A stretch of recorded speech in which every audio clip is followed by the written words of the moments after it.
April 27th, 2011, less than 1 month before the devastating Joplin tornado, the small towns of Ruth and Arab, Alabama, were hit by an EF4.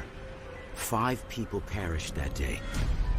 And those deaths became part of a series of events that went far beyond the traditional near-death experience. The belief of many scientists, of many people who have had NDEs, is that our energy goes on after we die. It doesn't get destroyed. We just go on in a different form. It's called non-local consciousness. Local consciousness is the here and now, in this body, in your life. A little girl named Ari Hallmark claims to have had such experiences. She's gone up there and she went. But what makes her case unique is these experiences started 6 months before the storm. About 6 months before the tornado came, Ari came to school and she was very upset. She had had a dream that her mom and dad had passed away. I started having really bad dreams that they were going to die, and it made me start crying at school and stuff. For weeks, she was crying every single day, and she would tell me day after day, I just can't get those dreams out of my head. She kept trying to tell everybody that they were going to die and that she needed to spend time with them. She told teachers, she told her mom and dad, she told the principal, she told her counselor, and they all told her no, that just didn't happen. And if one parent died, the other one would take care of, and she would not relent. She said, but both of them are going to die. I heard of an experience of a young child who had a premonition that her parents were going to die a few months before the event actually took place. And the child kept having dreams about this and reporting it to the parents. Is it a premonition? Is it the child's anxiety? You know, oftentimes children have dreams that their parents are going to die. It's because of anxiety. But the nature of a premonition or an intuitive dream is that it can be very clear, very crisp, almost detached feeling that's associated with an accurate intuition.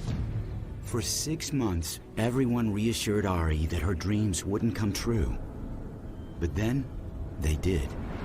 A rotation has been spotted. There could be a tornado at any moment, so take cover. This whole line is going to hit Huntsville and Birmingham really hard out. I was at school. They're like, we've got severe weather and we need to go home.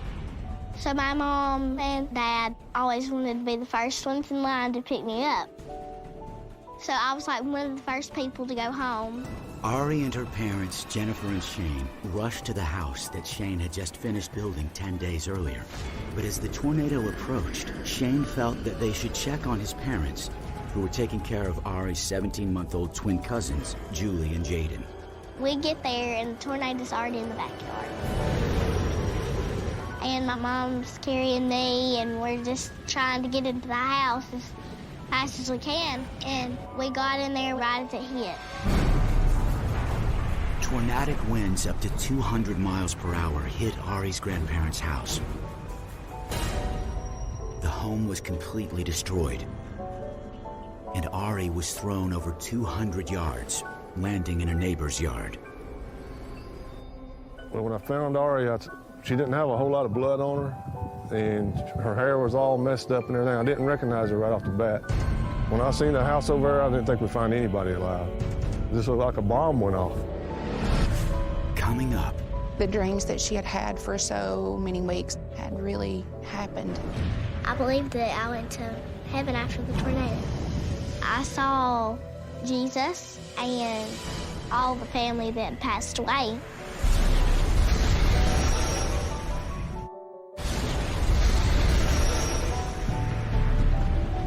On April 27, 2011, an EF4 tornado tore through the small towns of Ruth and Arab, Alabama. Prior to the killer storm, 6-year-old Ari Hallmark had been haunted by premonitions of her parents' death. As the tornado bore down on her grandparents' home, Ari's parents, Shane and Jennifer, rushed to help. We got in there right as it hit. The tornado threw Ari over 200 yards onto a neighbor's property. It's a miracle that she survived and that we did find them. I had to carry Ari about a half mile to the ambulance. Nobody got her out of my arms. I had to get her out of there. Although most people who get swept up in a tornado never live to tell about it, there are a lucky few who survive. The farthest distance documented that a person was carried and lived to tell about it is 1,307 feet, nearly a quarter mile. This time, only Ari and one of her cousins were the lucky ones. She was rushed to the hospital in nearby Huntsville, Alabama.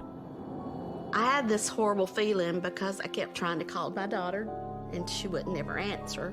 Probably 10, 12 times I tried to call her. And I was getting very upset, and we got to the hospital, and I saw Ari laying in a hospital bed, and she had a thing around her neck. She was in a back brace. She had all kinds of wires and things. And I was looking at her, and I was like, is this Ari? And I said that. I said, is this my Ari? And there was a lady there, and she said, yes, this is Ari. I know I started screaming. I can remember screaming and falling in the floor. And I said, something's got to be terribly wrong if Jennifer and Shane are not here. Later, a close family member confirms Susan's worst nightmare. But she had to overcome her grief to be strong for Ari. My son came and told me, he said, Mom, he said, you've got to calm down. You've got to quit crying. And if you want to go with Ari, he said, Ari needs you right now. Ari asked her grandmother about her parents. I didn't want to ask because I'm like, okay, maybe they're just in another hospital room. Maybe they're on their way or something. And finally, I asked, where's my mom and dad? She's like, Ari, they didn't make it. I found out that my mom, my dad, my baby cousin, and my dad's parents didn't survive.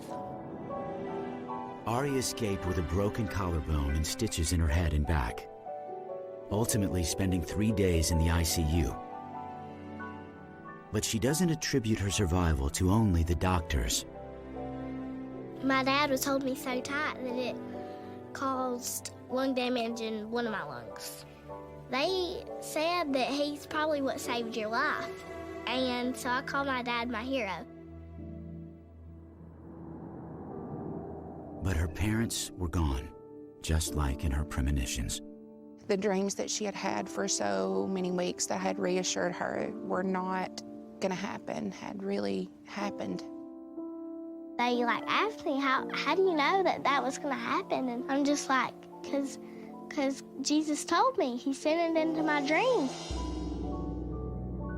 At her parents' service, a woman approached her who found something else that had miraculously survived the storm. Something crazy happened. A lady from Tennessee came, and she had a picture. It went through the tornado. It was my mom's picture of me and my dad. And it didn't even have one tear in it. In a vortex powerful enough to kill 5 people, a photo had traveled more than 80 miles unscathed. It was a miracle that the picture survived through the tornado. I mean, those pictures just fine. I mean, it wasn't wet, it's just weird.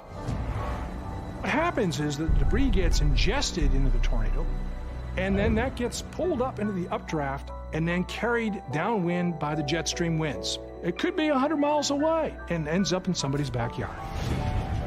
Very little in the tornado's wake could be salvaged. The damage inflicted put the twister at an EF4 rating, 1 level shy of the strongest tornado known to man, with maximum wind speeds of up to 200 miles per hour. Concrete power poles were bent at the base. Metal bolted buildings were wiped out. A 16-mile path scoured the area. At least that's what's recorded by scientists. In a final uncanny event, young Ari describes taking a totally different journey inside the twister. I believe that I went to heaven after the tornado. Is it possible she experienced a miracle in the eye of the storm, entering another realm or dimension? Or was she undergoing a near-death experience? I absolutely believe Ari went to heaven. What really happened to Ari Hallmark that tragic day?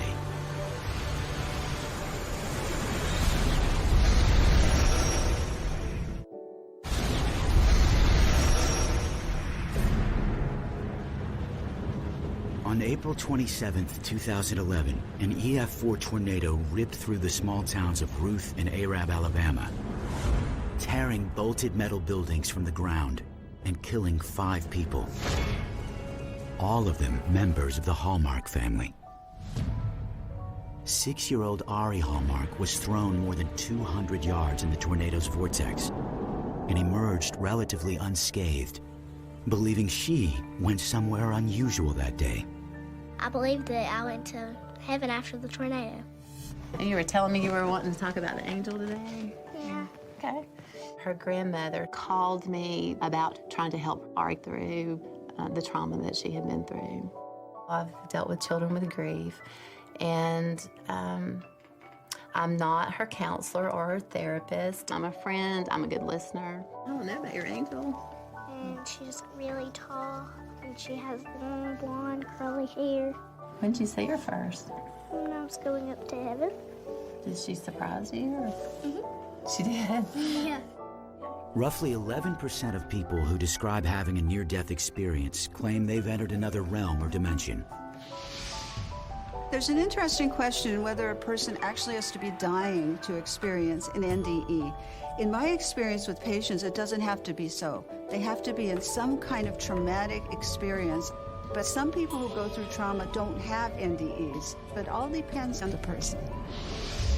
Ari believes she experienced heaven firsthand. Everything was just not anything like Earth. And I saw Jesus and all the family that passed away, even people that passed away before I was born. She said, I saw Papa. And of course I started crying because she was referring to my husband, Mike. Ari was only 11 months old when he died, so she does not remember him. So I thought, you know, is this something she's just made up? Children as young as 3 years old have reported having near-death experiences. Far too young to have any firm concept of death or an afterlife. And yet they describe similar visions and with more frequency than adults.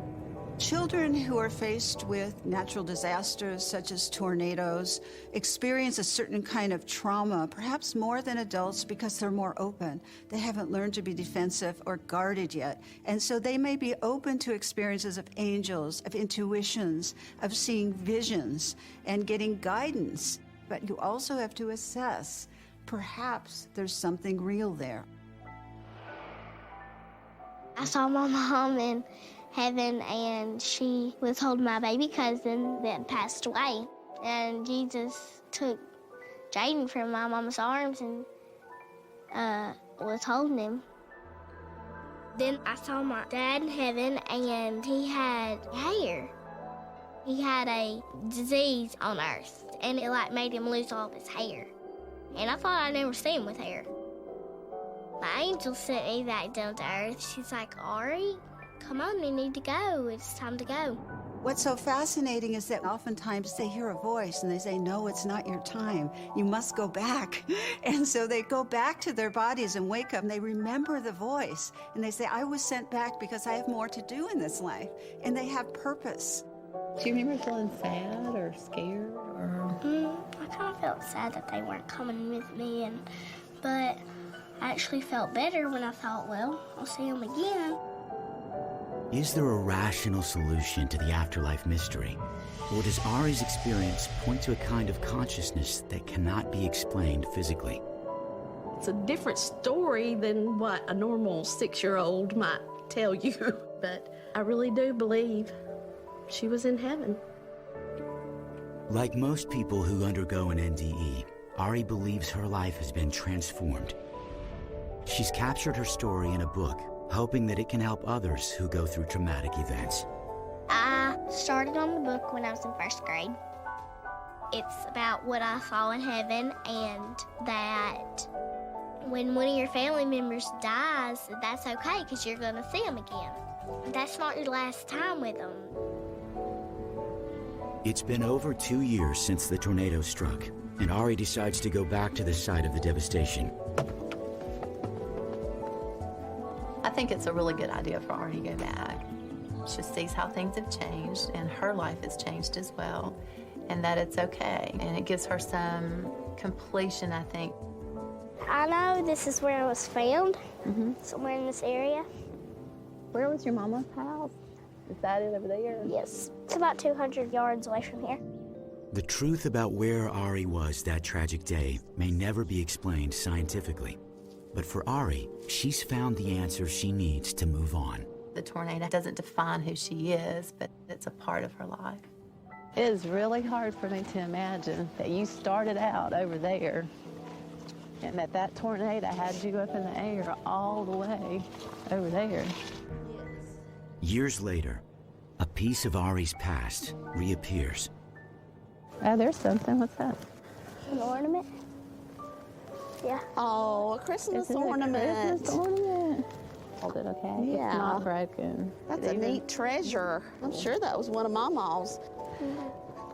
God knows how to do those things. A little gift. Just when we need them. Yeah. We'll have to put that on the Christmas tree this year. Everything can just change totally in one day, and I believe that God had helped me survive through the tornado to tell people that if they've gone through what I've gone through, that that's okay, because you're going to see them again. It may be a while till you see them, but you're going to see them eventually again.